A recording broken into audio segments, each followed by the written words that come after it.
I play a character, his name is Dr. Rupert Boyce. He comes into the piece in the second evening. He's the connection between the overlords, which is represented by Corella, played by Charles Dance.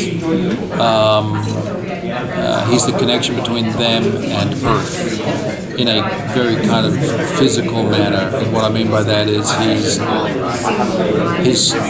the overlords are using him and his scientific exploration of animals and science and other planets and all this kind of stuff for their own good. He's raising these planets and sending them back to their planets. Planet or planets, I'm not sure. So that's kind of my part in it, if that makes any sense. Yeah, it does indeed. So how does your character react when he realizes that he's being used by the aliens? Well, the interesting thing about Rupert is he's not one of those guys who he doesn't question himself, and I think that's probably the key to his success, right? And I don't think he ever realized it. I mean, there's a moment in the piece where you'd think he would be like, oh man, I'm being manipulated and they've done this without me or whatever. He doesn't think about it for a second. He just moves on literally to the next opportunity in a way that he can accomplish what it is that he's trying to accomplish. So he's being manipulated in my eyes the whole time, but I don't think he says that. So he's got like not, I wouldn't say amoral, but just he has his own agenda and maybe doesn't. Well, I think, yeah, absolutely. I mean, he's a very wealthy guy who's been very successful, and his next journey is what he thinks is to another planet, which is one of the greatest journeys he believes that man could take, right? Because he's kind of done everything else, so the next step is landing on the moon, so to speak, right? And nothing's going to get in the way of that. And his connection to Corella and the Overlords benefits him because he thinks that's the axis, right? When it turns around, I don't want to give too much away, but when it turns around and maybe that doesn't work, he doesn't stop and go, oh, well, it's never going to happen. He says, well, now we're going to find a different way. Now, were you familiar with the novel at all before you I'd read it years ago, yeah. And I haven't read the novel, so is your character in the novel? Or is yeah. So what were you excited about playing this character having read the novel before? Well, I didn't remember him too much in the novel, so I went back and looked at it. What they've done with this piece is they've developed his character into he's a bit more substantial in this piece than he is in the book.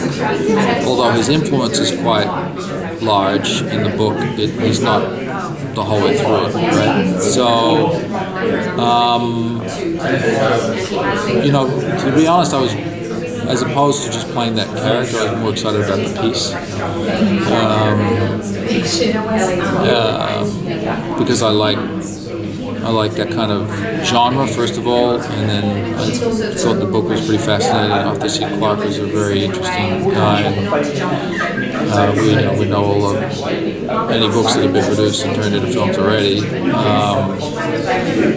So to me, it was a little bit more about the piece first, and then I looked at the character and I thought it was just a kind of fit for me, and so that's why I became part of it. Was that the? Oh, I'm sorry. Go ahead. Was that the main attraction to coming to do this piece? Was wow, it's Arthur C. Clarke, and it's an iconic novel by a legendary sci-fi author. Was that really the draw for you to come and do it? Yeah, very much so. How did you get involved in the project? I think they called me and asked me to be a part of it, and I said, they let me read the script, and then I said yes. Is there, Arthur Clarke's stuff has been put to the big screen, like 2001: A Space Odyssey is like huge. Is there more of an intimacy to something like this that plays better on the small screen? Because I know Charles Brisson has unsuccessfully tried to be adapted to the large screen. Well, firstly, our small screens are not that small anymore. I know they're not. So I I look at the business now as being completely filmic. And whether you go to a movie theater or whether you're sitting at home on your couch, you're still getting the same experience. And you can do that by the fact that large screen TVs are not as expensive as they used to. Surround sound systems are not as expensive as they used to. So the whole experience has changed completely. And then along with that, particularly in the last maybe 6 years, maybe a little bit longer, but 6 to 8 years, the development of material that's been able to be produced in such an extraordinary manner has really taken leaps and bounds in the television business. And I'm not saying anything that's not obvious, but some of the greatest things that we're getting to experience on a screen is coming from television at the moment. And also the book. So on top of that, you've got that, but then on top of that, you also have a book which is really quite thick and heavy in its execution, in its material, in its delivery is it's weighted. You know what I mean? So how do you put that into 2 hours? I think that would be almost impossible. I think that we try to do that, when we didn't have the format that we have now, which is, the 8-episode TV shows or the 10-episode where we can actually take the time to explore something. Sometimes we've missed out on pieces of material that had great things in them because you just couldn't fit it in a movie. Now we don't have that. We have a platform and an ability to be able to show all of it, right, over a period of time. So I think it's kind of this mixing of material and the ability to express that material that's kind of perfect right now. TV's become an extraordinary medium for storytelling.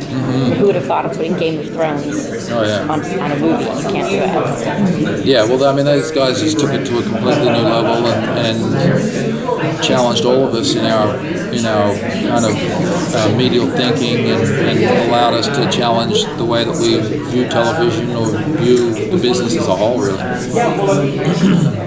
Is there a particular character that you were excited to work with, or a scene that you were excited to do from what you read in the book once it was translated on screen? The Corellan character is obviously interesting, and Charles Dance is a great guy and a wonderful actor, so I was I was excited to work with him.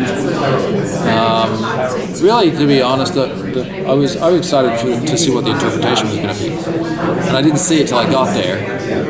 You know what I mean? Because I come in the second episode, they'd already shot the whole first episode, which is 2 hours already, and they've created everything, so it's almost like coming into it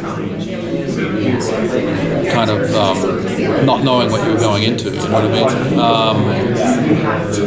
And I just think it's really, I think everybody, it's one of those pieces of material, everybody reads it, you're going to read it differently, and you're going to see something different. I didn't see what these guys saw, the filmmakers saw, but I love what they saw, and I think it's a really interesting take.